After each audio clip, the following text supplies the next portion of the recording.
Firma. Necesito a un hombre activo, no a un inválido en una silla de ruedas. Las palabras de Elsa resonaron en toda la habitación del hospital como un látigo.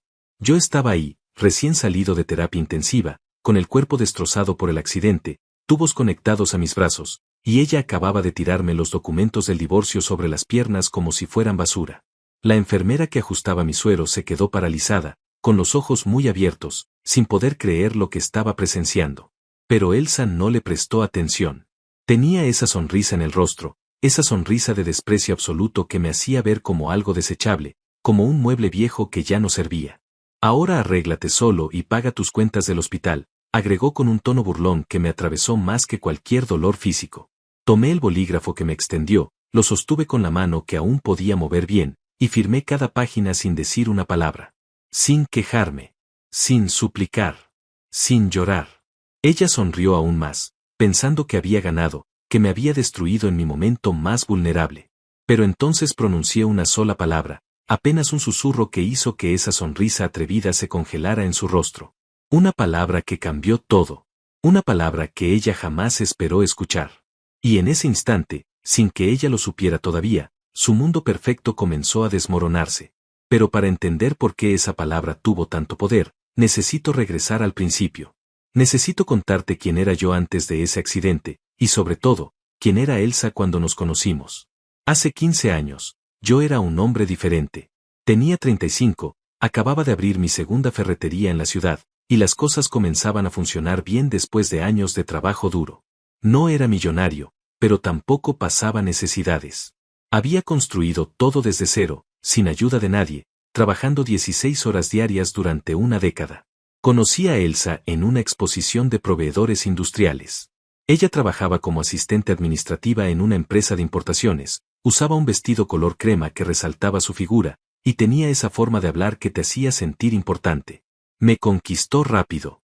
Demasiado rápido, ahora que lo pienso. En 3 meses ya estábamos viviendo juntos. En 6, casados. Ella decía que yo era exactamente el tipo de hombre que había estado buscando toda su vida, trabajador, honesto, con ambición. Yo le creí cada palabra. Los primeros años fueron buenos, o al menos eso parecían. Elsa dejó su trabajo poco después de casarnos. Dijo que quería apoyarme en el negocio, que juntos construiríamos un imperio. Yo acepté encantado. Le di acceso a las cuentas, la incluí en las decisiones importantes, firmamos todo como matrimonio con bienes mancomunados porque ella insistió en que eso demostraba confianza mutua. Qué ingenuo fui. Con el tiempo, las ferreterías se convirtieron en 5 locales distribuidos por toda la región. Yo seguía trabajando como el primer día, levantándome a las 5 de la mañana, supervisando cada detalle, negociando con proveedores, capacitando empleados.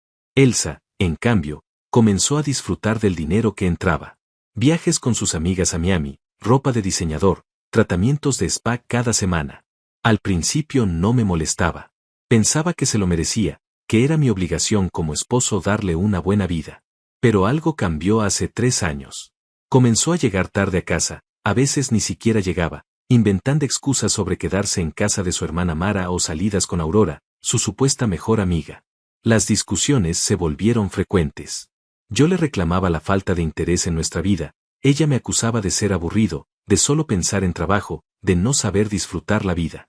Cada vez que intentaba acercarme, ella encontraba una razón para alejarse. Me sentía solo dentro de mi propio matrimonio, pero me aferraba a la esperanza de que las cosas mejorarían. Seguí trabajando más duro, pensando que tal vez si ganaba más dinero, si le daba más comodidades, ella volvería a ser la mujer que conocí. Qué estúpido suena eso ahora. Hace 4 meses, mi amigo Fernando me invitó a almorzar.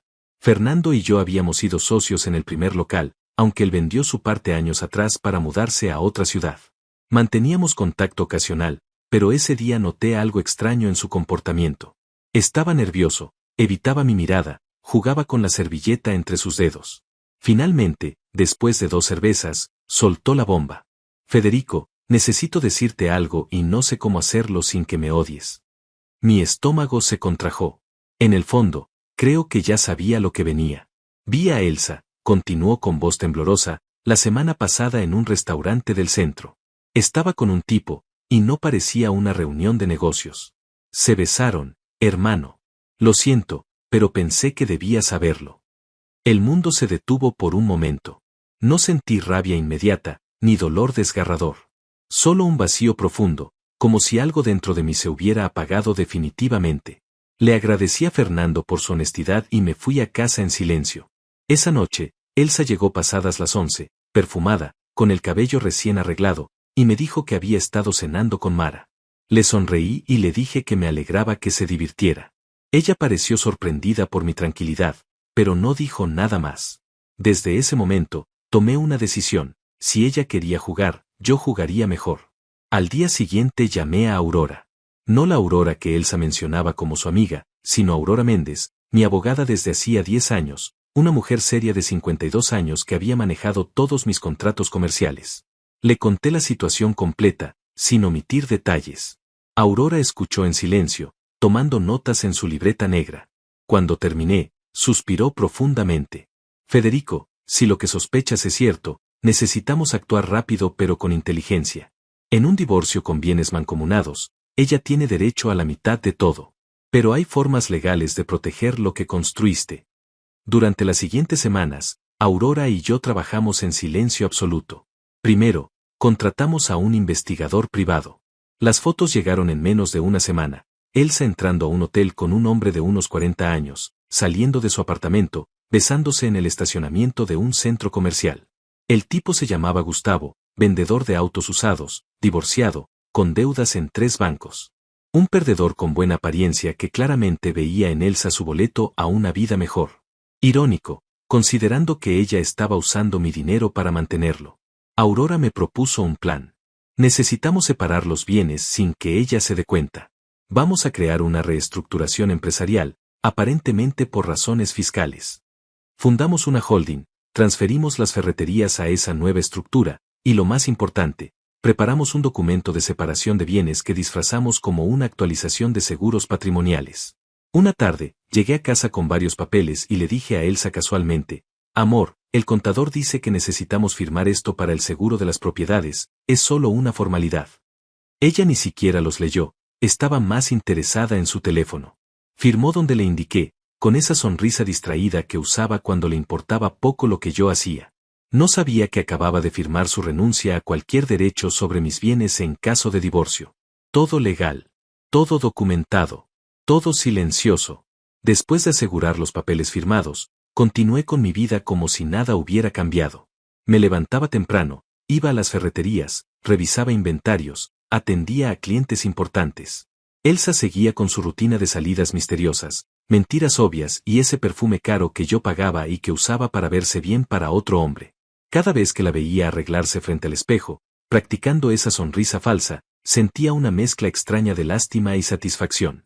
Lástima porque había desperdiciado 15 años con alguien así. Satisfacción porque sabía que el final estaba cerca y sería exactamente lo que ella merecía. Aurora me mantenía informado de cada paso. Los documentos estaban en orden, las transferencias completadas, las cuentas separadas. Legalmente, yo ya no estaba atado a ella de la forma que ella creía. Pero necesitaba tiempo. Necesitaba que todo estuviera perfecto antes de que ella decidiera pedir el divorcio, porque según el investigador privado, Gustavo la estaba presionando para que dejara al viejo aburrido y se fuera con él. Escuchar eso en la grabación no me dolió. Ya no quedaba nada que pudiera lastimarme viniendo de ella. Un detalle que Aurora consideró crucial fue el seguro de vida y accidentes. Yo tenía una póliza robusta, casi $2 millones en caso de muerte o incapacidad permanente, más cobertura completa de gastos médicos sin límite. La beneficiaria era, por supuesto, mi esposa. Federico, me explicó Aurora mientras revisábamos los documentos en su oficina, esta póliza tiene una cláusula interesante. Si te divorcias estando enfermo o accidentado, y el divorcio se formaliza antes de tu recuperación certificada, la excónyuge pierde automáticamente el derecho a cualquier beneficio. Pero si te divorcias estando sano, ella podría reclamar que tiene derecho a parte del dinero si el accidente ocurre dentro de los siguientes 6 meses. Asentí, entendiendo la importancia. Aurora continuó: además, cualquier deuda médica contraída durante el matrimonio es responsabilidad compartida, a menos que exista un documento firmado donde una de las partes asuma la responsabilidad total. Guardé esa información en mi mente, sin saber que pronto sería más relevante de lo que imaginaba. Las semanas pasaron y la tensión en casa se volvió insoportable. Elsa ya ni siquiera fingía.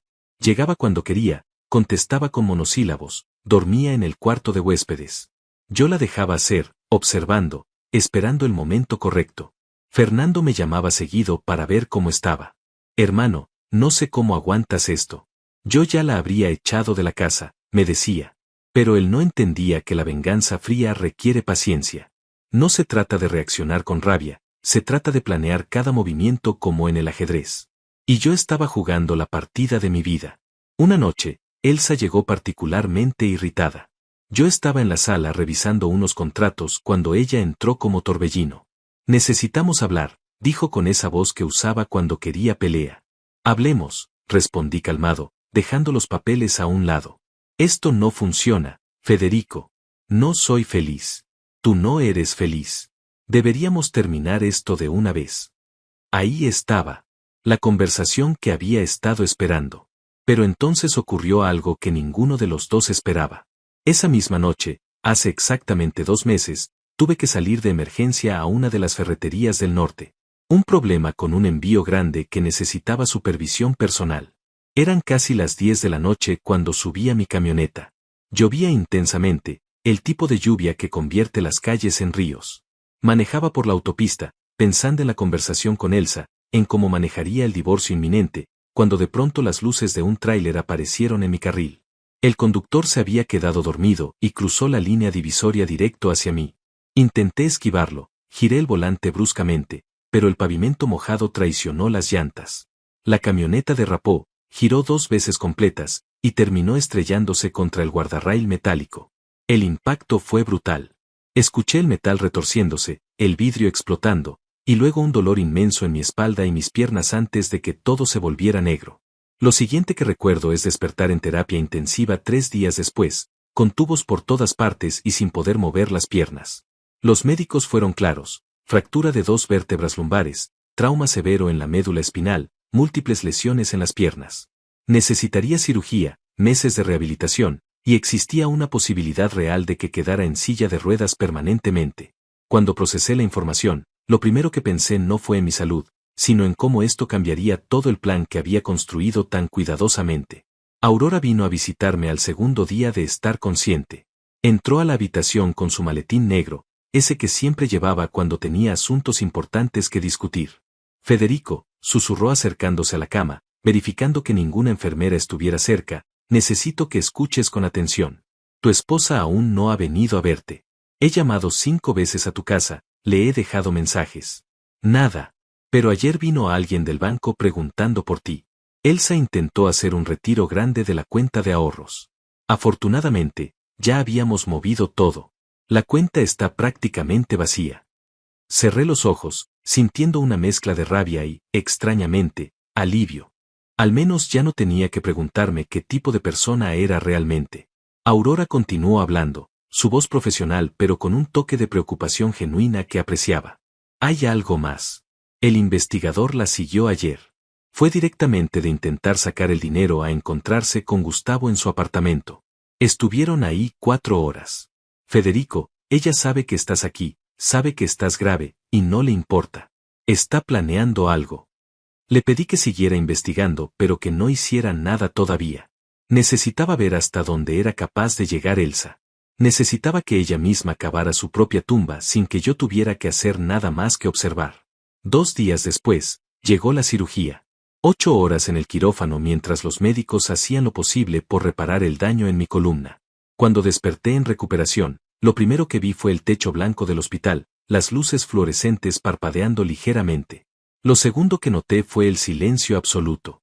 Ni flores, ni tarjetas, ni señales de que mi esposa de 15 años se hubiera molestado en aparecer mientras yo luchaba por mi vida.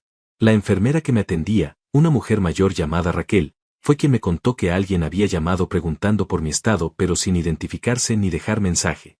Parecía una mujer, dijo Raquel mientras ajustaba mi almohada, pero cuando le ofrecí pasarla con el doctor, colgó. Supe inmediatamente que había sido Elsa, verificando si seguía vivo, probablemente esperando noticias sobre el seguro. Durante los siguientes días en recuperación, Aurora me visitó diariamente. Me trajo documentos para revisar, me puso al tanto de los negocios, y sobre todo, me mantuvo informado sobre los movimientos de Elsa. Cada reporte era peor que el anterior. Elsa le había dicho a su familia que yo estaba bien, que era solo un accidente menor. Le dijo a nuestros conocidos que estaba tan ocupada que apenas podía visitarme. Mintió a todo el mundo mientras planeaba su jugada final. Y entonces, exactamente una semana después de mi cirugía, cuando todavía estaba en esa habitación con monitores pitando y medicamentos fluyendo por mis venas, ella finalmente apareció. Pero no vino sola. Vino con esa carpeta marrón. Vino con esa sonrisa cruel. Vino a rematarme cuando pensaba que estaba en mi punto más bajo. El sonido de sus tacones en el pasillo me alertó antes de verla. Ese repiqueteo característico que había escuchado miles de veces, ahora sonaba diferente, amenazante, como el tic-tac de una bomba a punto de explotar. La puerta se abrió y ahí estaba ella, usando un vestido color verde oscuro que nunca le había visto, maquillaje perfecto, cabello recién peinado en el salón.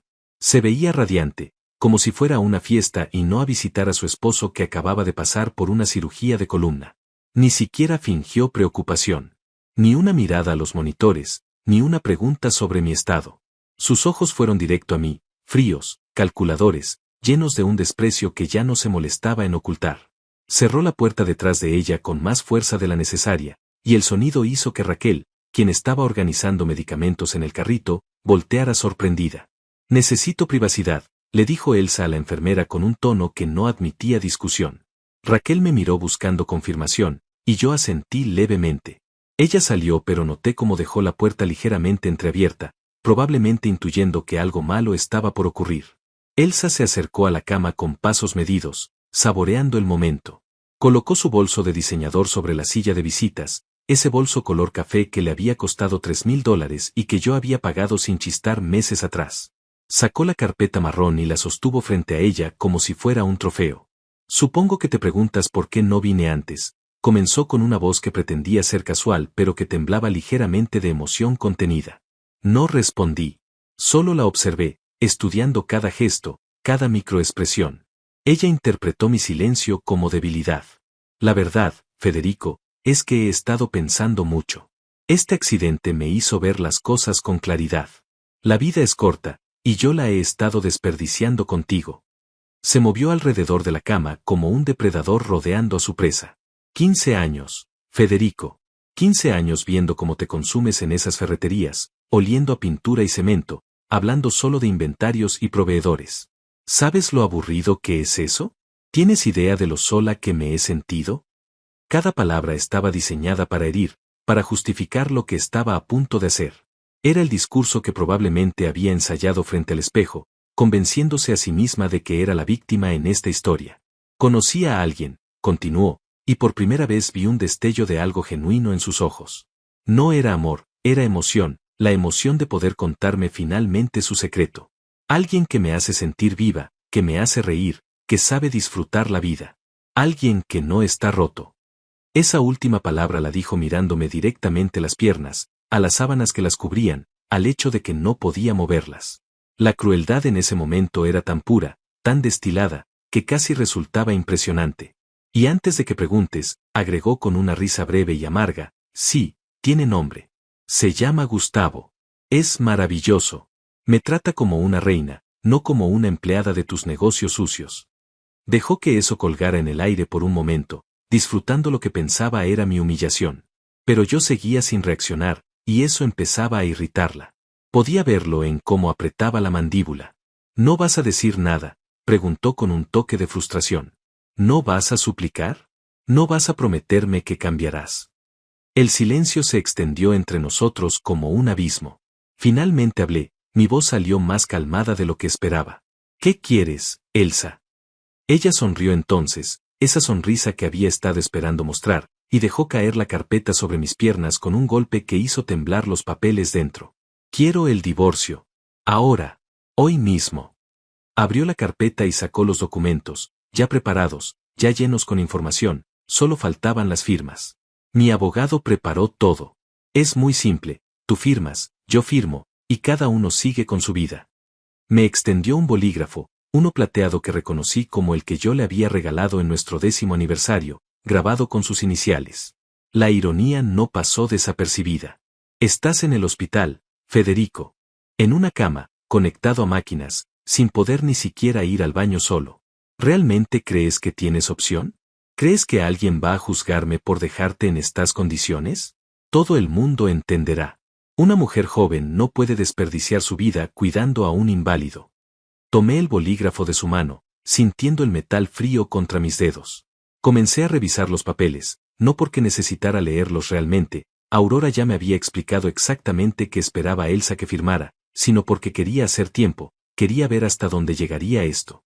No tienes que leer todo eso, dijo Elsa impaciente, es estándar. División equitativa de bienes, tú te quedas con tus deudas, yo me quedo con lo mío.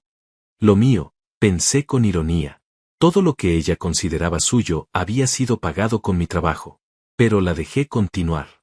Por supuesto, agregó con ese tono casual que usaba cuando intentaba sonar razonable, las cuentas del hospital son tu responsabilidad. Yo no tengo por qué pagar por tu accidente. Fuiste tú quien salió manejando en la lluvia, fue tu decisión, tu riesgo. Ahí estaba. El verdadero objetivo. No solo quería divorciarse, quería asegurarse de que yo cargara con todas las deudas médicas mientras ella se iba con la mitad de los bienes. O al menos eso pensaba. Las facturas del hospital ya van por los $120,000, continuó explicando como si me estuviera haciendo un favor, y según escuché a los doctores hablando, necesitarás meses de rehabilitación, terapias, equipos especiales. Eso fácilmente llegará a 300,000 o más. Yo no pienso hacerme cargo de eso, Federico. No es mi problema. Señaló una sección específica de los documentos. Aquí dice claramente que tú asumes todas las deudas médicas relacionadas con el accidente. Solo firma ahí y ya está. La observé mientras decía todo esto, mientras me explicaba cómo había planeado dejarme no solo emocionalmente destruido sino también financieramente arruinado. Y lo hacía con una sonrisa, con esa seguridad absoluta de quien cree que ha ganado. Se inclinó más cerca, tanto que pude oler su perfume, ese perfume caro de $800 la botella. Vamos, Federico. No hagas esto más difícil de lo necesario. Los dos sabemos que este matrimonio terminó hace años. Yo solo estoy teniendo el valor de hacer lo que tú nunca hiciste. Firma y dejemos esto atrás. Pasé las páginas lentamente, sintiendo el papel entre mis dedos, viendo las cláusulas que su abogado había redactado cuidadosamente.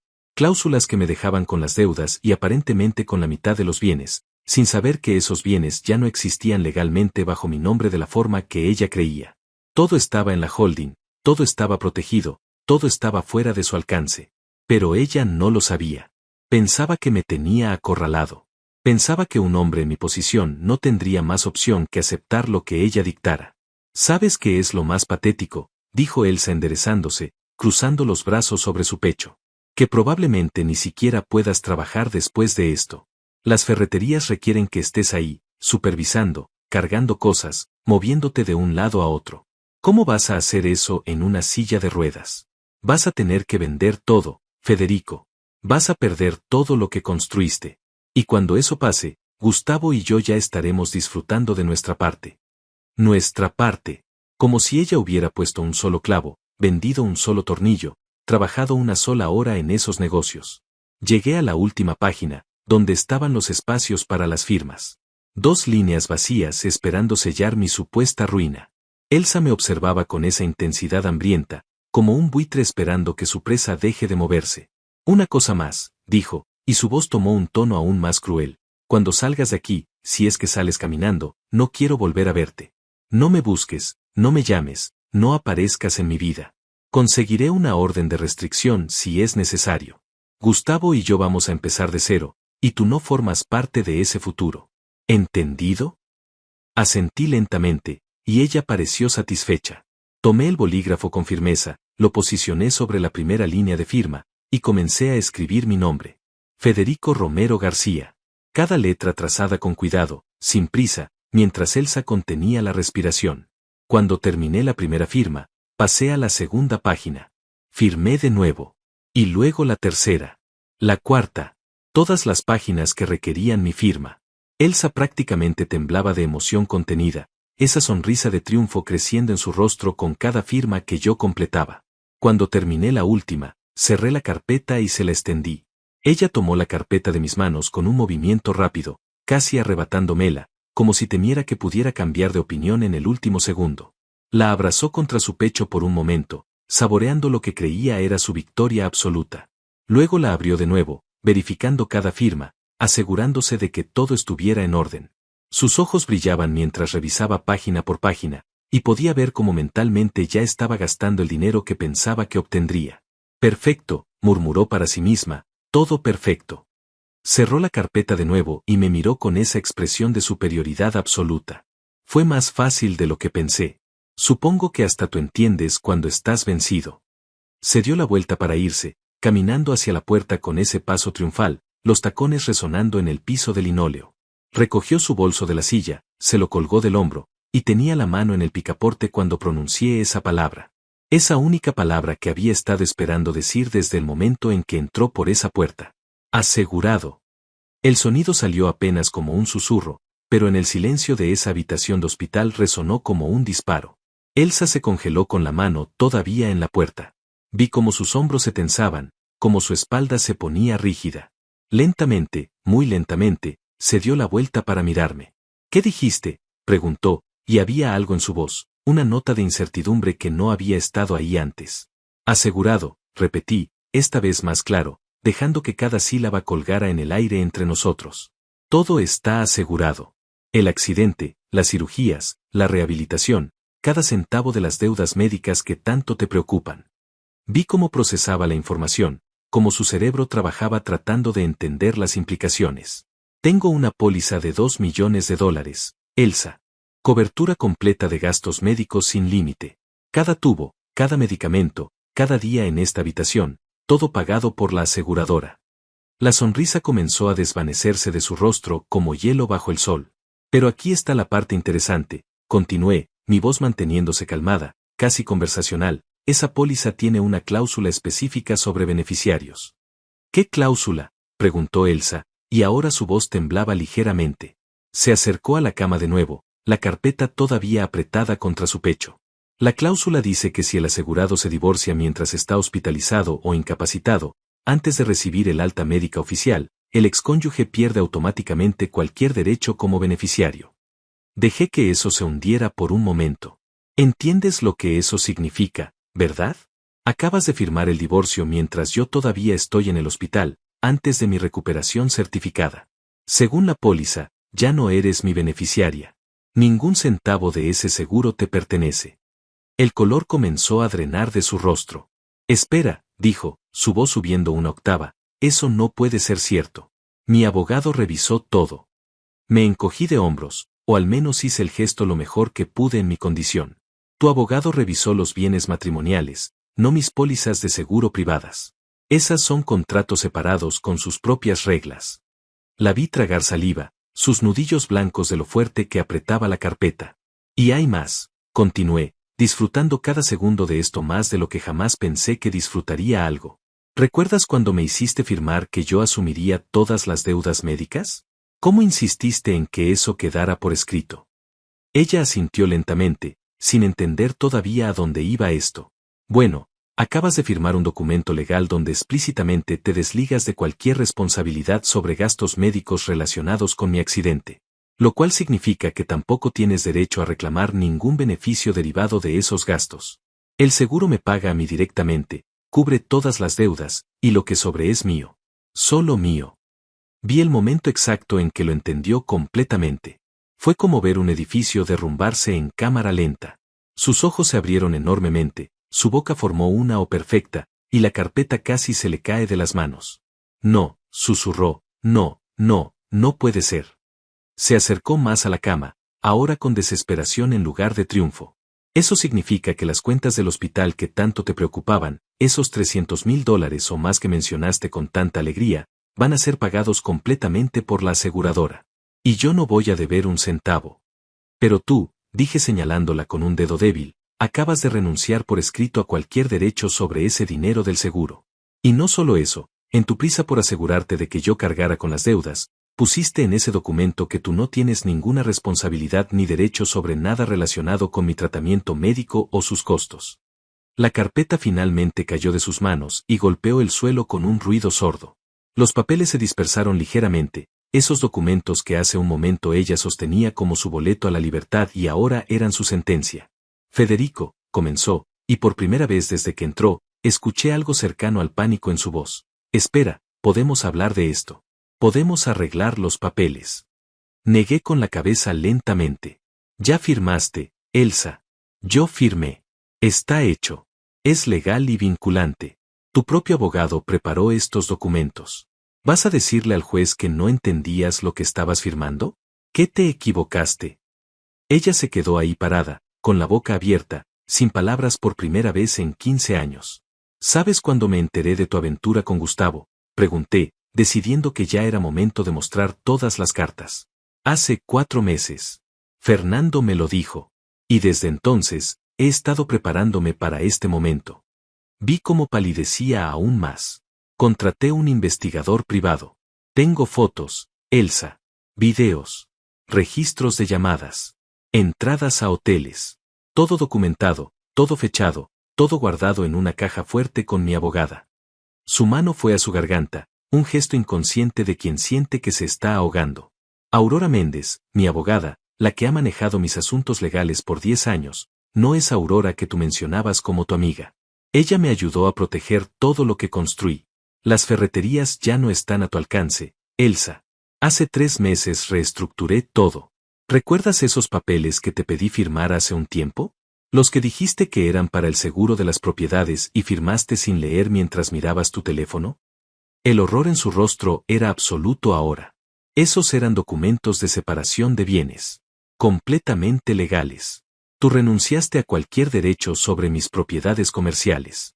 Todo notariado, todo legal, todo con tu firma. Las piernas le fallaron y tuvo que apoyarse en la pared. No, murmuró, no puede ser cierto. Pero en sus ojos ya no había duda, solo la terrible certeza de que cada palabra que yo decía era verdad. Así que aquí está la situación real, dije con una calma que contrastaba brutalmente con su estado de shock. Te vas con nada. Las ferreterías no son tuyas. El dinero del seguro no es tuyo. La casa está a mi nombre gracias a esos documentos que firmaste. Las cuentas bancarias que intentaste vaciar ya estaban vacías porque moví todo hace meses. Me miró como si fuera un extraño, como si nunca me hubiera conocido realmente. ¿Quién eres tú?, susurró. Soy el hombre que trabajó 16 horas al día durante años mientras tú gastabas su dinero. Soy el hombre que confiaba en ti mientras tú te reías de él con tu amante. Soy el hombre que decidió que la venganza se sirve fría y con documentos legales. La puerta se abrió entonces y Raquel entró, seguida de Aurora. Mi abogada caminó directamente hacia Elsa con una sonrisa profesional. Señora Elsa, soy Aurora Méndez, representante legal del señor Federico Romero. Entiendo que acaban de finalizar su proceso de divorcio. Necesito que firme estos recibos confirmando que recogió sus documentos y que no hay pendientes legales entre ustedes. Elsa miraba a Aurora como si acabara de materializarse de la nada. Su cerebro claramente intentaba procesar demasiadas cosas a la vez. La presencia de mi abogada, los documentos que Aurora le extendía, la magnitud del error que acababa de cometer. Yo no voy a firmar nada más, logró decir finalmente, retrocediendo hacia la pared. Aurora mantuvo su sonrisa profesional, esa que había perfeccionado en décadas de práctica legal.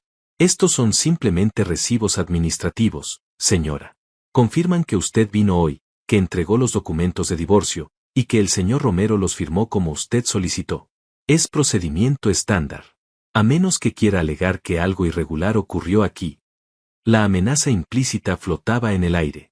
Si Elsa se negaba a firmar, estaría sugiriendo que había algo sospechoso en la transacción, lo cual abriría una investigación que definitivamente no le convenía. Con manos temblorosas, tomó el bolígrafo que Aurora le ofrecía y garabateó su firma en los papeles.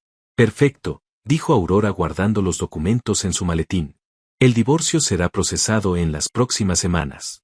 Recibirá la notificación oficial por correo certificado. Elsa recogió su bolso del suelo con movimientos torpes, tropezando ligeramente con sus propios tacones. Se agachó a recoger la carpeta marrón que había caído, juntando los papeles dispersos con manos que no dejaban de temblar. Cuando se incorporó, me miró una última vez.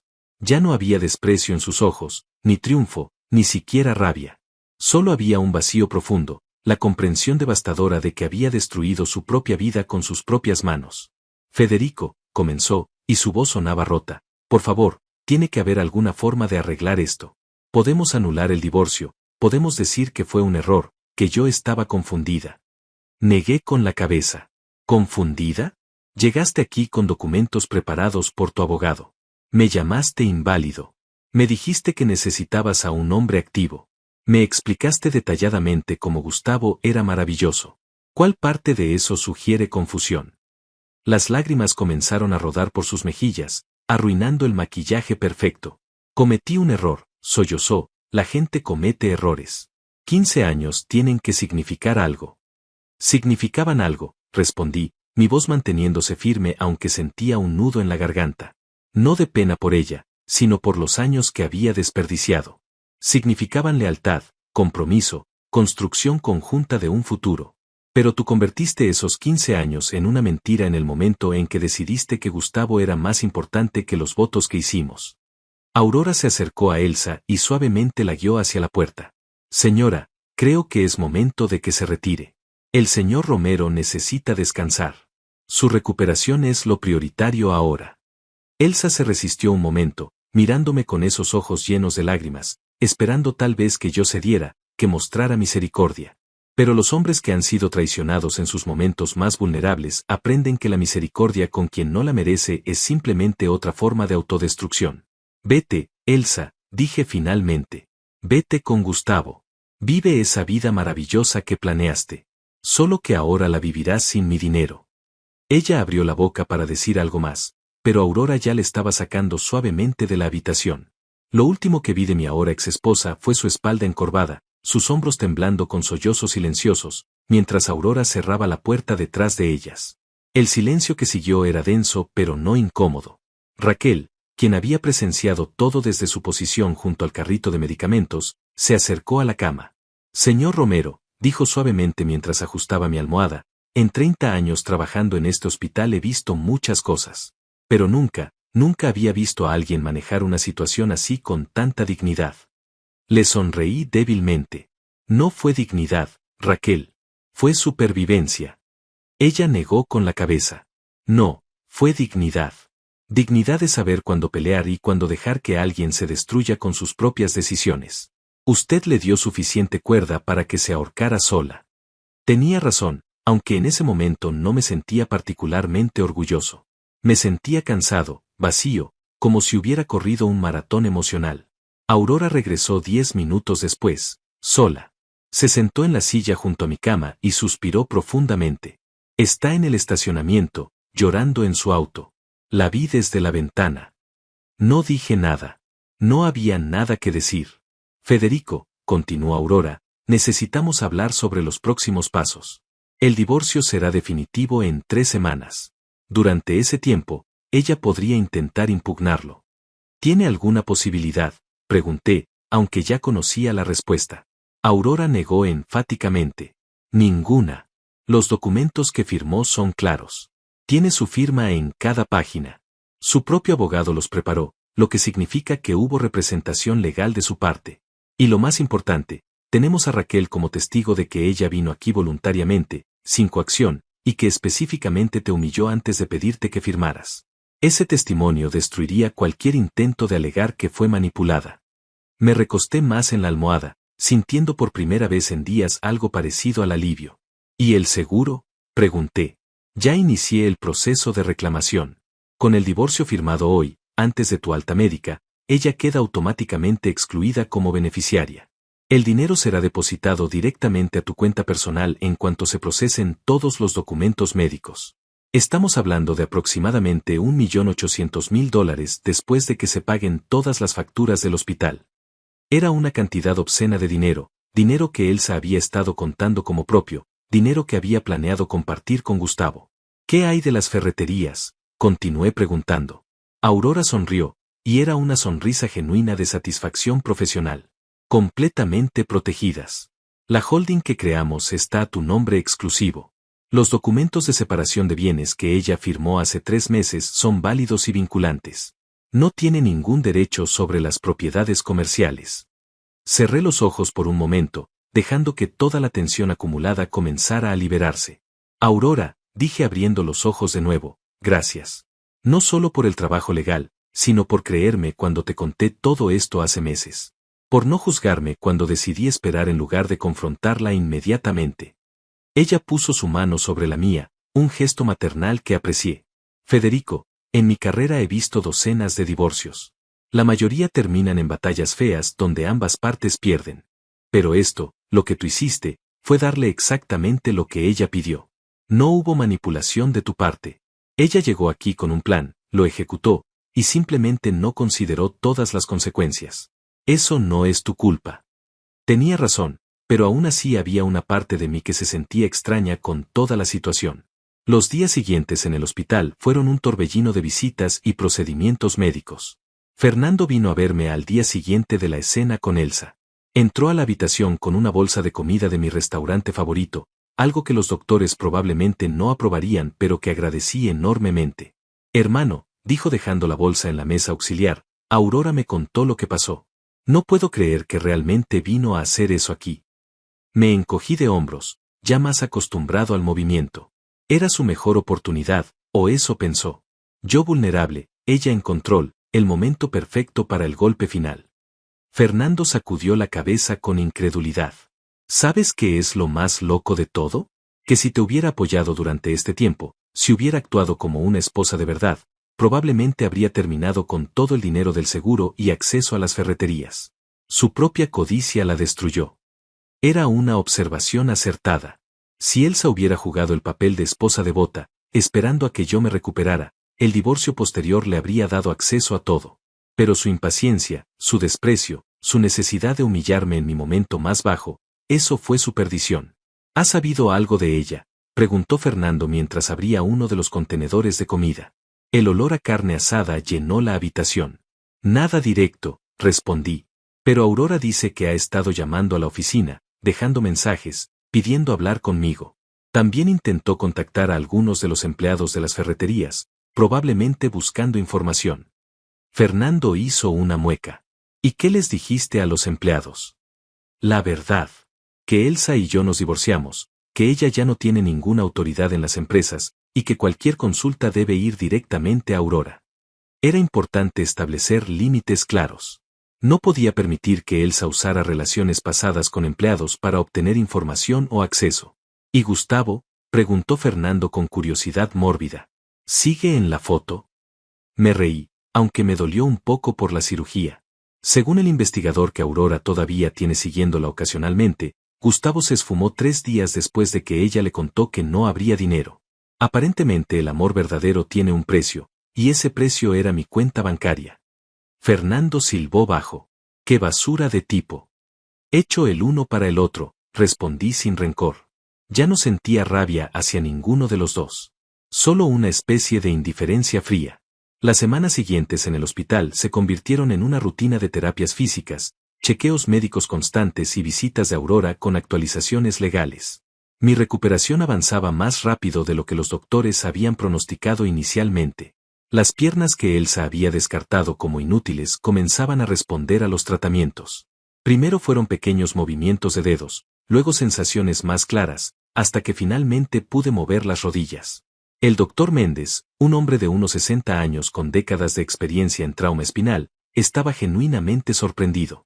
Señor Romero, me dijo durante una de sus revisiones matutinas, su progreso es excepcional. Inicialmente pensamos que habría daño permanente en la médula, pero parece que fue principalmente inflamación severa.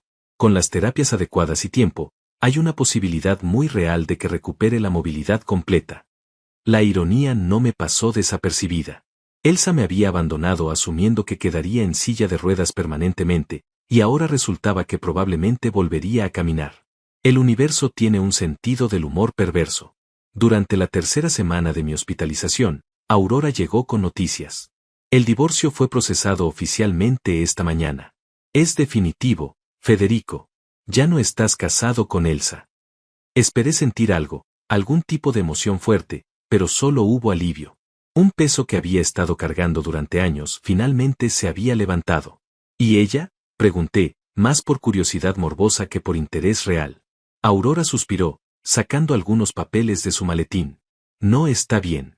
Su familia, especialmente su hermana Mara, la está culpando por perder acceso a tu dinero. Aparentemente ellos también vivían parcialmente de lo que tú proveías. Me reía amargamente.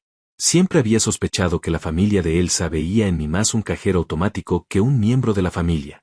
Mara llamó a mi oficina ayer, continuó Aurora, exigiendo saber si había alguna forma de revertir el divorcio. Le expliqué educadamente que no. Entonces empezó a gritarme que tú habías manipulado a su hermana, que eras un monstruo por abandonarla cuando más te necesitaba. La inversión de la realidad era casi cómica. Abandonarla cuando me necesitaba, repetí incrédulo. Ella fue quien vino aquí con los papeles del divorcio mientras yo estaba en la cama del hospital. Aurora asintió. Lo sé. Y por eso le recordé a Mara que tenemos a una enfermera como testigo de exactamente quién abandonó a quién, y en qué circunstancias. Eso la calló rápidamente. Hubo una pausa antes de que Aurora continuara, su expresión volviéndose más seria. Hay algo más que necesitas saber. Elsa intentó vender algunas joyas que le regalaste a lo largo de los años. Piezas caras, algunas de las cuales costaron más de $20,000. El problema es que yo tenía todas las facturas de compra, y en muchas de ellas especificaba que eran préstamos familiares registrados, no regalos. Técnicamente, en caso de divorcio, esas piezas deberían regresar a ti como parte del patrimonio familiar. La miré sorprendido. No recordaba haber registrado las joyas de esa manera. Aurora sonrió levemente. Lo hice yo hace 3 meses cuando comenzamos a preparar todo. Modifiqué los documentos de compra y los registré apropiadamente. Todo completamente legal, solo asegurándome de que cada base estuviera cubierta. La mujer era brillante, y me sentí agradecido de tenerla de mi lado. ¿Qué pasó cuando intentó venderlas?, pregunté. El joyero, que conoce tu reputación en la ciudad como empresario serio, llamó para verificar. Le expliqué la situación y él se negó a comprarlas sin tu autorización por escrito. Elsa salió furiosa de la tienda. Era satisfactorio de una forma mezquina, pero no podía negarlo. También, agregó Aurora con cuidado, necesitamos hablar sobre Gustavo. El investigador descubrió algo interesante. Me enderecé en la cama tanto como pude, intrigado. Gustavo está casado. Bueno, estaba en proceso de divorcio, pero nunca lo finalizó. Su esposa, una tal Edna, lo abandonó hace 2 años pero nunca firmaron los papeles oficiales. Cuando Edna se enteró a través de conocidos mutuales que Gustavo andaba con Elsa presumiendo de un futuro millonario, decidió acelerar su divorcio. Y no solo eso, presentó documentos exigiendo pagos atrasados de manutención de sus 2 hijos que Gustavo había estado evadiendo. Me quedé mirándola, procesando la información. Así que Elsa dejó un matrimonio estable por un hombre que ni siquiera estaba legalmente disponible y que además es un padre irresponsable. Aurora asintió. Exactamente. Y cuando Gustavo se dio cuenta de que no habría dinero de tu parte y que su exesposa lo estaba persiguiendo legalmente, desapareció. Cambió de número, dejó su apartamento, básicamente huyó. Elsa fue a buscarlo y encontró el lugar vacío. Había algo casi shakespeariano en toda la situación. La tragedia autoinfligida de alguien que destruyó algo real persiguiendo una ilusión. ¿Dónde está viviendo ella ahora?, pregunté. Con Mara, según entiendo. En un apartamento pequeño en la zona sur. Muy diferente de la casa de 4 habitaciones donde vivían juntos. La casa que técnicamente seguía siendo mía, protegida por los documentos que ella había firmado meses atrás sin leer. ¿Y económicamente? Aurora hizo una mueca. Mal. Intentó conseguir trabajo en varias empresas de importación donde tenía contactos, pero tu reputación en la comunidad empresarial es fuerte. Cuando la gente se enteró de que dejó a su esposo en el hospital, las puertas se le cerraron. No oficialmente, por supuesto, pero las llamadas no fueron devueltas, las entrevistas canceladas. No sentí satisfacción con eso, pero tampoco lástima. Las acciones tienen consecuencias. Mi recuperación continuó avanzando. Comencé terapia física intensiva a la 5ª semana. Raquel, quien se había convertido en algo así como una confidente durante mi estancia, me animaba constantemente. Vamos, señor Romero, decía mientras yo intentaba dar mis primeros pasos con ayuda del andador, demuéstrele al universo que la subestimó. Cada paso era doloroso, cada movimiento requería concentración extrema, pero estaba determinado. No por Elsa, no para demostrarle nada, sino por mí mismo. Para recuperar mi vida, mi autonomía, mi futuro. Fernando visitaba regularmente, manteniéndome al tanto de las ferreterías. Todo funciona perfectamente, me informaba. Los gerentes que entrenaste están manejando las operaciones sin problemas. Las ventas están estables, incluso han aumentado un poco. Había sido sabio crear un sistema que no dependiera completamente de mi presencia física. ¿Y los empleados?, preguntaba yo. ¿Alguno ha preguntado por Elsa? Fernando negaba con la cabeza. Al principio algunos preguntaron. Les dijimos simplemente que se habían divorciado y que ella ya no estaba involucrada en el negocio. La mayoría pareció aliviada, honestamente. Nunca fue particularmente popular entre el personal. Durante la sexta semana, recibí una visita inesperada. Mara, la hermana de Elsa, apareció en mi habitación sin avisar. Raquel intentó detenerla, pero Mara prácticamente la empujó para entrar. Necesito hablar con Federico, exigió con voz aguda. Raquel me miró buscando dirección, y yo asentí. Mejor enfrentar esto de una vez. 5 minutos, le dije a Raquel, quien salió de mala gana. Mara se plantó frente a mi cama con los brazos cruzados. Era más joven que Elsa, tal vez 38 años, pero se veía mayor, desgastada por años de vivir por encima de sus medios. Eres un monstruo, comenzó sin preámbulos. Mi hermana te dio los mejores años de su vida y así le pagas. Mantuve mi expresión neutral. Tu hermana vino a este hospital mientras yo estaba postrado en una cama, me llamó inválido, me entregó papeles de divorcio y se aseguró de que yo cargara con todas las deudas médicas. Eso es dar sus mejores años. Mara vaciló pero no retrocedió. Ella cometió un error. Estaba confundida, asustada de que tuvieras que depender de ella por siempre. Mentira, dije sin alzar la voz. Ella estaba con otro hombre. Tengo pruebas, fechas, lugares. Y no solo eso, ese hombre resultó ser un fraude que huyó en cuanto se dio cuenta de que no habría dinero. Vi cómo Mara apretaba la mandíbula. Claramente sabía sobre Gustavo. No importa, dijo finalmente, su voz volviéndose más desesperada. 15 años de matrimonio tienen que significar algo. Deberías darle algo, ayudarla a comenzar de nuevo. Me reí, un sonido sin humor. ¿Ayudarla? ¿Como ella me ayudó cuando estaba en terapia intensiva? ¿Cómo me ayudó cuando no podía mover las piernas? No, Mara. Tu hermana hizo su elección. Ahora vive con las consecuencias. Mara dio un paso adelante, sus ojos brillando con lágrimas de frustración. Está viviendo en mi sofá, Federico. No tiene dinero, no tiene trabajo, no tiene nada. Está destruida. Bueno, respondí mirándola directamente a los ojos, tal vez debió pensar en eso antes de humillar a su esposo en su momento más vulnerable. Mara abrió la boca para responder, pero justo entonces la puerta se abrió. Era Aurora, acompañada de seguridad del hospital. Señorita Mara, dijo Aurora con voz firme y profesional, está violando las reglas de visita del hospital. El señor Romero necesita descanso y usted no está en su lista de visitantes autorizados. Mara nos miró a ambos con rabia impotente. Esto no ha terminado, dijo señalándome con un dedo tembloroso. Mi hermana tiene derechos. Hablaremos con un abogado. Aurora sonrió, pero era una sonrisa fría, la de alguien que ha ganado 1000 batallas legales. Por favor, háganlo. De hecho, le recomendaría que busquen el mejor abogado que puedan pagar. Van a necesitarlo cuando revisen los documentos que su hermana firmó voluntariamente, tanto hace 3 meses como hace 6 semanas. Todo está notariado, todo es legal, y todo tiene testigos. Mara palideció pero mantuvo su postura desafiante mientras el guardia de seguridad la escoltaba gentilmente pero firmemente hacia la puerta. Elsa te amaba, dijo como último intento de hacerme sentir culpable. Si me amaba, respondí calmadamente, tenía una forma muy extraña de demostrarlo. La puerta se cerró detrás de ella y el silencio volvió a la habitación. Aurora suspiró y se sentó en su silla habitual. Lo siento.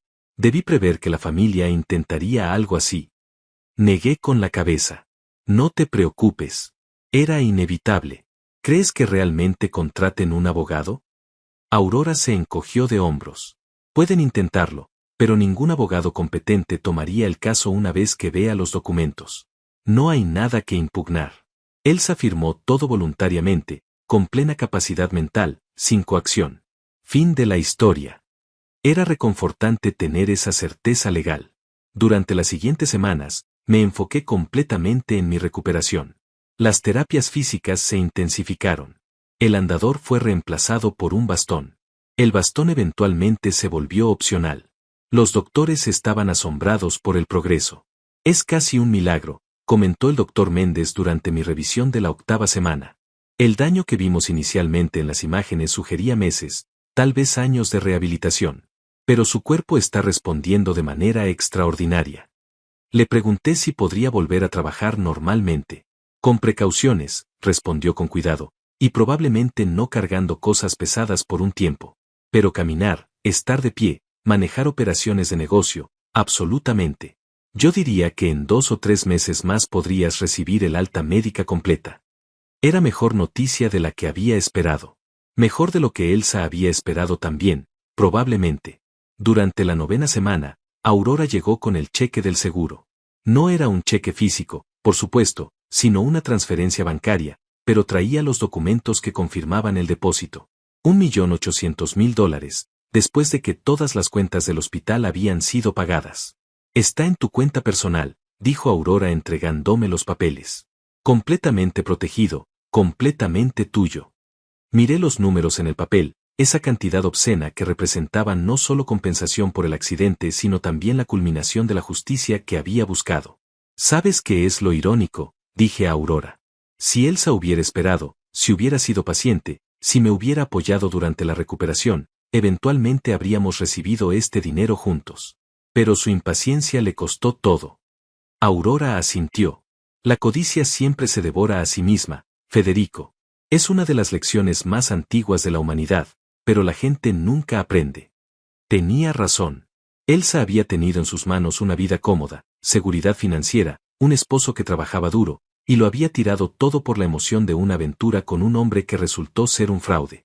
Recibí el alta médica en la 10ª semana. Fue un día extraño, agridulce de cierta forma. Había pasado más de 2 meses en ese hospital, en esa habitación que se había convertido en un tipo peculiar de hogar. Raquel vino a despedirse cuando empacaba mis pocas pertenencias. Señor Romero, dijo con lágrimas en los ojos, ha sido un honor cuidarlo. No muchos pacientes manejan las adversidades con tanta gracia. La abracé, algo que sorprendió a ambos. Gracias, Raquel.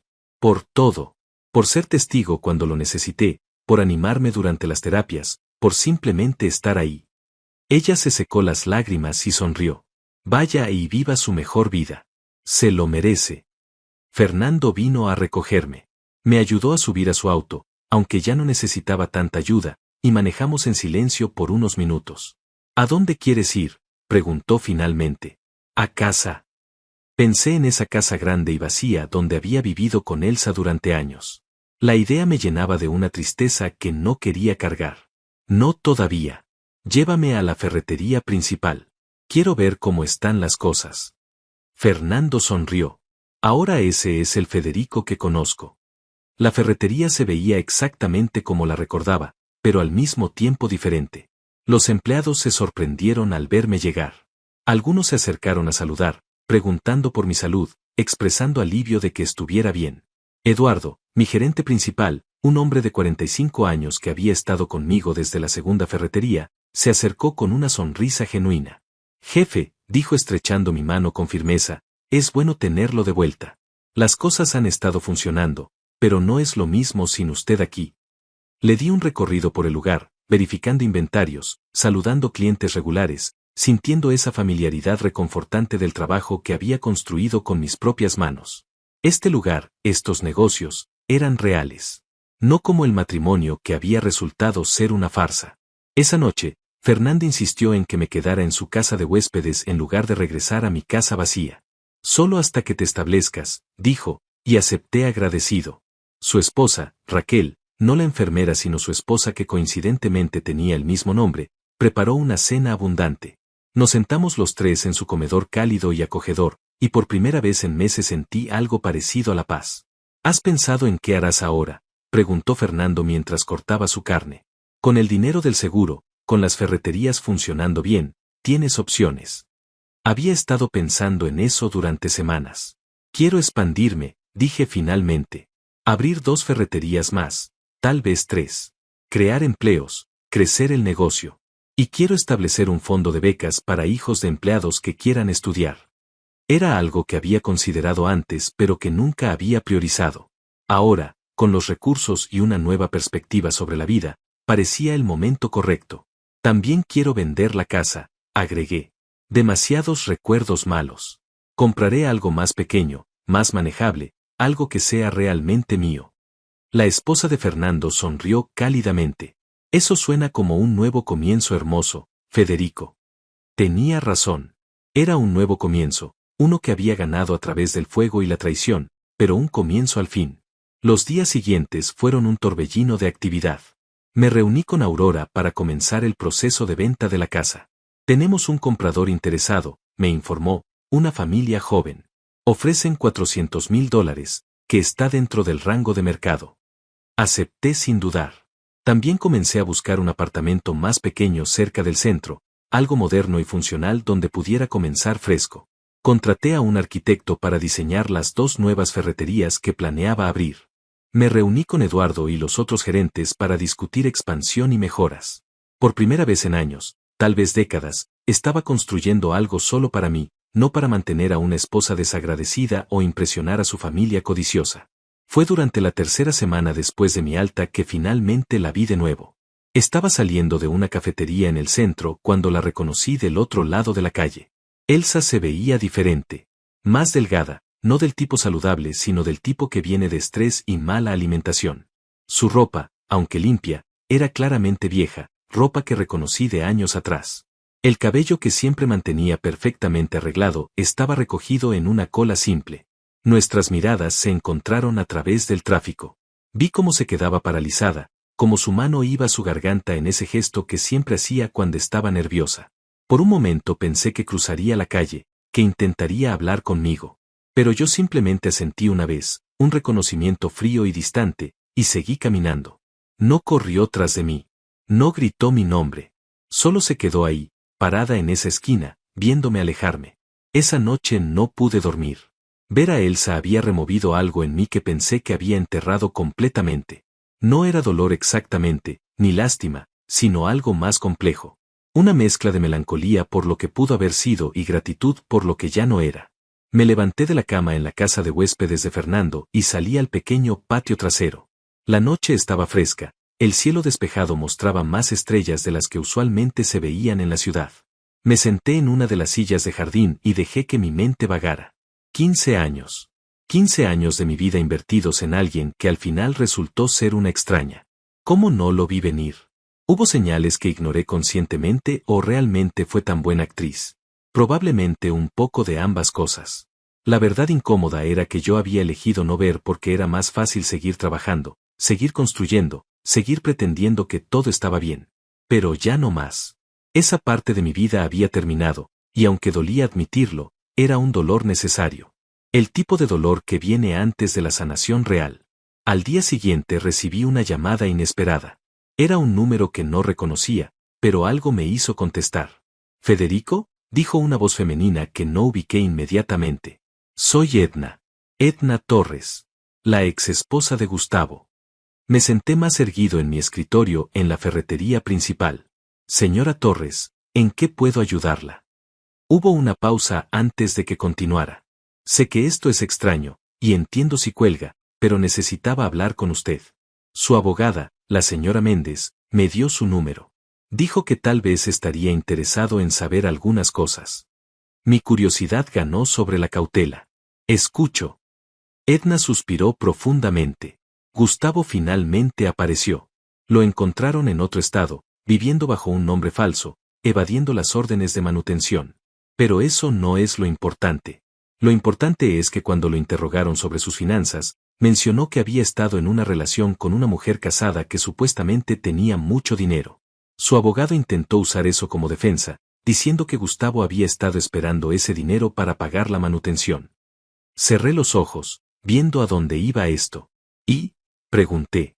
Y cuando investigaron, encontraron mensajes entre Gustavo y su hermano. Mensajes donde Gustavo admitía que estaba usando a esa mujer, a Elsa, para conseguir dinero.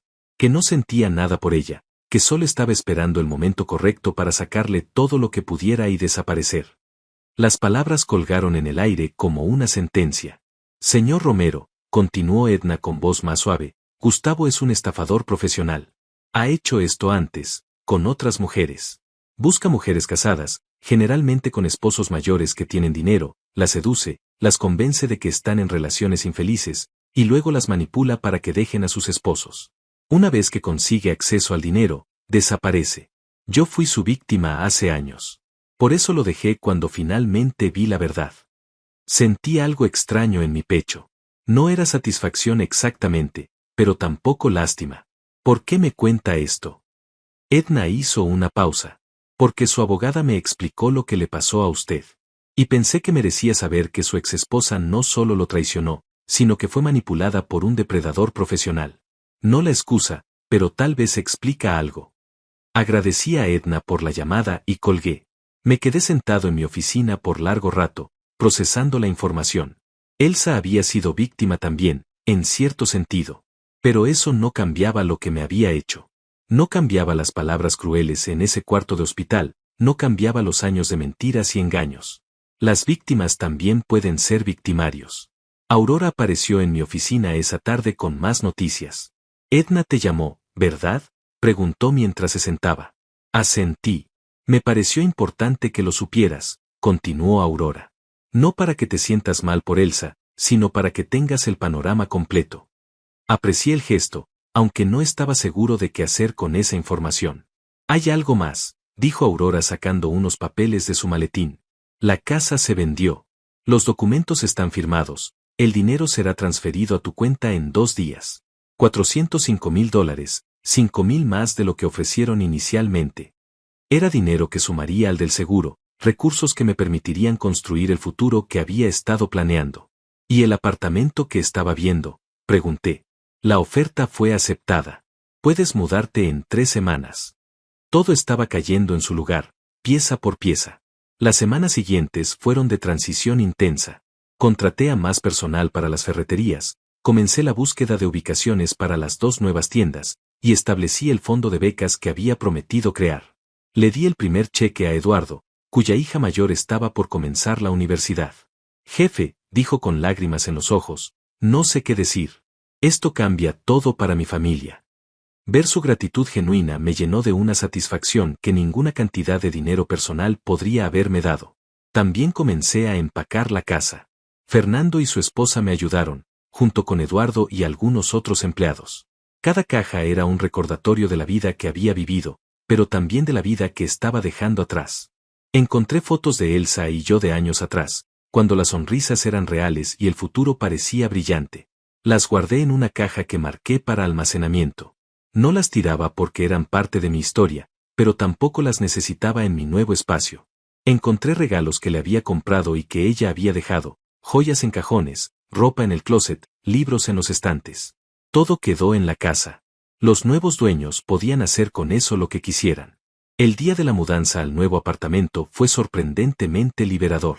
El espacio era moderno, minimalista, con ventanas grandes que dejaban entrar mucha luz natural. Solo tenía 2 habitaciones, un estudio, y una cocina abierta. Era perfectamente suficiente para mí. Fernando y Eduardo ayudaron a subir los muebles nuevos que había comprado. Nada de la casa anterior vino conmigo excepto mi escritorio de trabajo y algunos libros. Todo lo demás era nuevo, sin memorias, sin historia. Esa noche, después de que todos se fueron, me senté en mi balcón con una cerveza y observé la ciudad. Desde el piso 12 podía ver las luces extendiéndose en todas direcciones, ver la vida sucediendo abajo, y por primera vez en meses, tal vez años, me sentí genuinamente en paz. No era felicidad explosiva, era algo más tranquilo pero más profundo. Era contentamiento. Era la sensación de estar exactamente donde debía estar. Mi teléfono sonó. Era un mensaje de Aurora. ¿Cómo va la primera noche en tu nuevo lugar? Respondí, perfecta. Gracias por todo, Aurora. Ella respondió rápidamente, el placer fue mío. Eres un buen hombre, Federico. Mereces esta paz. 2 semanas después, estaba en la ferretería principal cuando Mara apareció de nuevo. Esta vez no fue agresiva ni demandante. Se veía derrotada, cansada. Eduardo intentó detenerla, pero yo le indiqué que la dejara pasar. ¿Qué quieres, Mara?, pregunté sin hostilidad pero sin calidez. Ella se quedó parada frente a mi escritorio, retorciendo sus manos. Vengo a pedirte perdón, dijo finalmente. No por Elsa, ella puede disculparse por sí misma si algún día encuentra el valor. Vengo a disculparme por mí, por cómo te traté en el hospital, por las cosas que dije. No esperaba eso.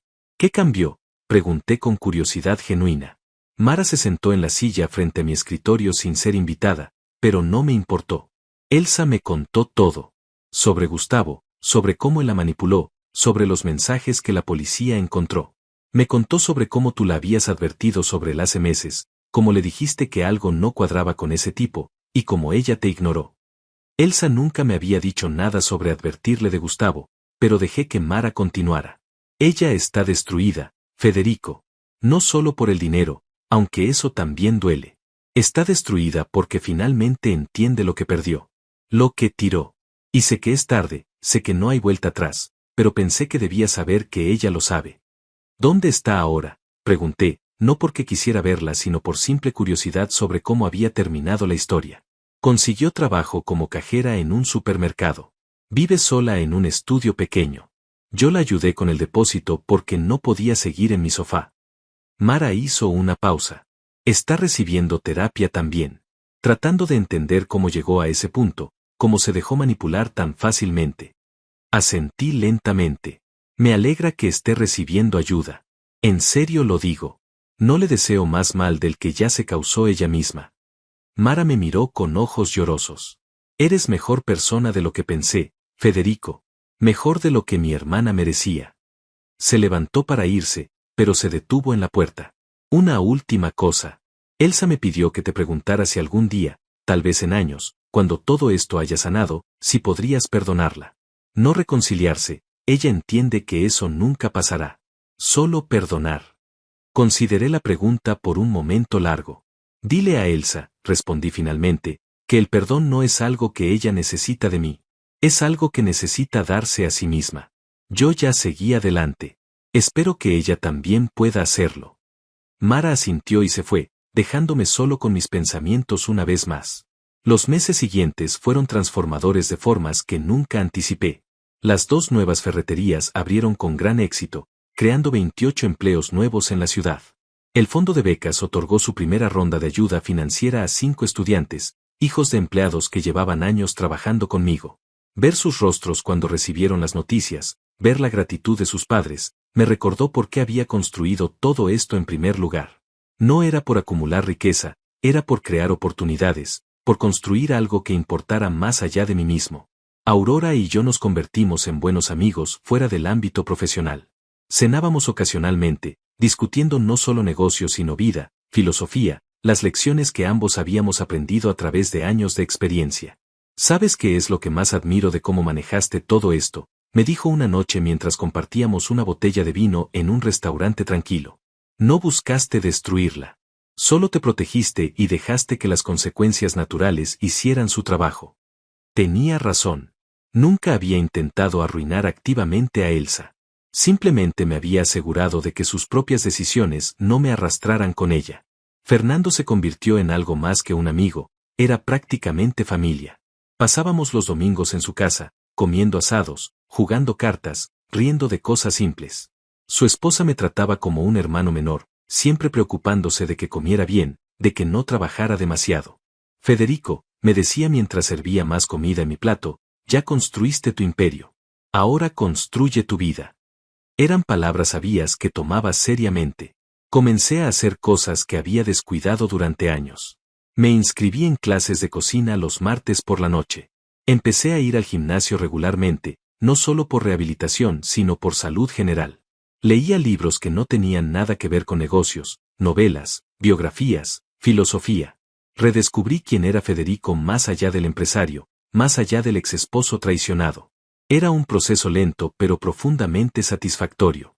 6 meses después del divorcio, Eduardo me invitó a la graduación de su hija. Ver a esa joven cruzar el escenario, sabiendo que el fondo de becas había hecho posible que se enfocara en estudiar en lugar de trabajar tiempo completo, me llenó de un orgullo que no había sentido en años. Una tarde de primavera, casi un año después del accidente, estaba revisando planos para una posible tercera ferretería nueva cuando recibí un sobre por mensajería. Dentro había una carta escrita a mano en papel simple. La letra era de Elsa. Mi primer instinto fue tirarla sin leer, pero algo me detuvo. La abrí y leí: Federico, no espero que leas esto y probablemente no lo merece que lo hagas. No te escribo buscando perdón o reconciliación. Sé que esa puerta se cerró por mi propia mano. Te escribo porque mi terapeuta dice que necesito tomar responsabilidad real por mis acciones, no solo en mi cabeza sino de manera tangible. Fui una esposa terrible. No solo al final, sino durante años. Te tomé por sentado, gasté tu dinero sin apreciarlo, te traté como un medio para un fin en lugar de como un compañero. Cuando conocí a Gustavo, me dejé convencer de que tú eras el problema, que yo merecía más, que la vida que teníamos no era suficiente. Ahora entiendo que el problema siempre fui yo. Mi insatisfacción, mi egoísmo, mi incapacidad de valorar lo que tenía hasta que lo perdí. El momento en el hospital fue el punto más bajo de mi vida, no porque perdí el dinero, sino porque me vi a mí misma reflejada en tus ojos y vi un monstruo. Has seguido adelante, lo sé. He escuchado sobre las nuevas ferreterías, sobre el fondo de becas, sobre tu recuperación completa. Me alegra. En serio lo digo. Mereces toda la felicidad que construyas. Yo estoy trabajando en ser una mejor persona. Es un camino largo y no sé si alguna vez llegaré, pero lo intento cada día. Gracias por los 15 años, incluso los malos. Me enseñaron quién no quiero ser. Elsa. Leí la carta 3 veces. No sentí rabia, ni satisfacción, ni siquiera mucha tristeza. Solo una especie de cierre tranquilo. Guardé la carta en un cajón de mi escritorio y seguí con mi día. Esa noche llamé a Aurora. Elsa me escribió, le dije. ¿Y? Preguntó con curiosidad. Y nada. Fue una disculpa genuina, creo. Reconoció sus errores. No pidió nada. Hubo silencio del otro lado de la línea. ¿Cómo te sentiste al leerla? Preguntó Aurora finalmente. En paz, respondí honestamente. Como si un capítulo realmente hubiera terminado. Puedo desearle bien sin querer ser parte de su vida. Aurora suspiró suavemente. Eso es madurez emocional, Federico. Es raro y hermoso. Tenía razón. Había pasado de la rabia a la indiferencia a algo más complejo y saludable, un reconocimiento de que ambos habíamos sido personas imperfectas en un matrimonio fallido, pero que yo había elegido crecer de la experiencia mientras ella había tenido que aprender de la manera más dura. 1 año y medio después del accidente, estaba completamente recuperado. Caminaba sin problemas, sin dolor, sin limitaciones. Los doctores lo llamaban un milagro médico. Yo lo llamaba una segunda oportunidad. Las ferreterías habían crecido a 8 locaciones en total. El fondo de becas había ayudado a 17 estudiantes. Tenía un círculo pequeño pero sólido de amigos, una rutina que disfrutaba, proyectos que me apasionaban. No estaba buscando romance. Esa parte de mí había quedado cauterizada por la experiencia con Elsa. Pero tampoco estaba cerrado a la posibilidad si aparecía naturalmente. Simplemente estaba viviendo, un día a la vez, construyendo algo real y duradero. Una mañana, mientras tomaba café en mi balcón antes de ir al trabajo, reflexioné sobre todo el viaje. Desde ese momento terrible en el hospital cuando Elsa me entregó los papeles de divorcio, hasta este momento de paz en mi nuevo apartamento. El camino había sido doloroso, pero necesario. Había aprendido que la dignidad no viene de cómo otros te tratan, sino de cómo te tratas a ti mismo. Que la venganza más poderosa es vivir bien. Que el éxito verdadero no se mide en dinero sino en paz mental y relaciones genuinas. Que a veces las peores traiciones son bendiciones disfrazadas porque te liberan de situaciones tóxicas que te estaban consumiendo lentamente. Nunca volví a ver a Elsa después de ese encuentro breve en la calle. Escuché a través de conocidos mutuales que había dejado la ciudad, que había empezado de nuevo en otro lugar. Le deseé bien mentalmente. No porque ella lo mereciera necesariamente, sino porque yo merecía la paz que viene de soltar el resentimiento. Fernando y yo estábamos almorzando un día cuando me hizo la pregunta que había estado evitando. ¿Alguna vez te arrepientes de cómo manejaste todo? ¿De no haberle dado una segunda oportunidad? Pensé cuidadosamente antes de responder. No me arrepiento de protegerme. No me arrepiento de usar las herramientas legales disponibles para asegurar mi futuro. Pero tampoco celebro su caída. Ella tomó sus decisiones, yo tomé las mías. Ambos vivimos con las consecuencias. Fernando asintió pensativamente. Eres un hombre mejor de lo que yo habría sido en tu lugar. Me encogí de hombros. No sé si mejor. Solo diferente. Aprendí que destruir a alguien más no te construye a ti. Solo te arrastra a su nivel. Eran palabras que realmente creía ahora, palabras que había ganado a través del fuego de la experiencia. En las noches tranquilas, cuando el trabajo estaba hecho y la ciudad se calmaba, a veces me sentaba en mi balcón y recordaba esa única palabra que había pronunciado en el hospital. Asegurado. Una palabra simple que había cambiado todo. Pero no era realmente sobre el seguro. Era sobre estar preparado, sobre tener un plan, sobre no dejar que el caos de las acciones de otros dictara tu destino. Elsa había querido humillarme en mi momento más vulnerable, pensando que me tenía acorralado. Pero lo que no entendió es que la verdadera fuerza no viene de estar de pie, viene de saber levantarse. Y yo me había levantado, no con rabia o venganza, sino con dignidad y propósito. Había reconstruido mi vida no a pesar de lo que ella me hizo, sino aprendiendo de ello. Esa era mi verdadera victoria. No el dinero, no las ferreterías exitosas, no su caída. Mi victoria era que me había encontrado a mí mismo de nuevo. Era un hombre de 50 años que había perdido 15 años en un matrimonio falso, pero que todavía tenía décadas por delante para vivir auténticamente. Y esta vez, viviría para mí. Construiría para mí. Amaría, si llegaba el momento, con sabiduría ganada a través del dolor. Pero sobre todo, nunca más permitiría que alguien me hiciera sentir menos de lo que era simplemente porque estaba en un momento de debilidad. La vida continuó, como siempre lo hace. Las estaciones cambiaron, los negocios crecieron, las amistades se profundizaron. Y yo seguí adelante, un paso a la vez, construyendo un legado que no era solo financiero sino humano. Un legado de dignidad, resistencia y la capacidad de transformar la traición en sabiduría. Elsa quería que desapareciera, que me hundiera bajo el peso de la humillación y las deudas. En cambio, simplemente volví a mí mismo. Y eso, al final, fue suficiente.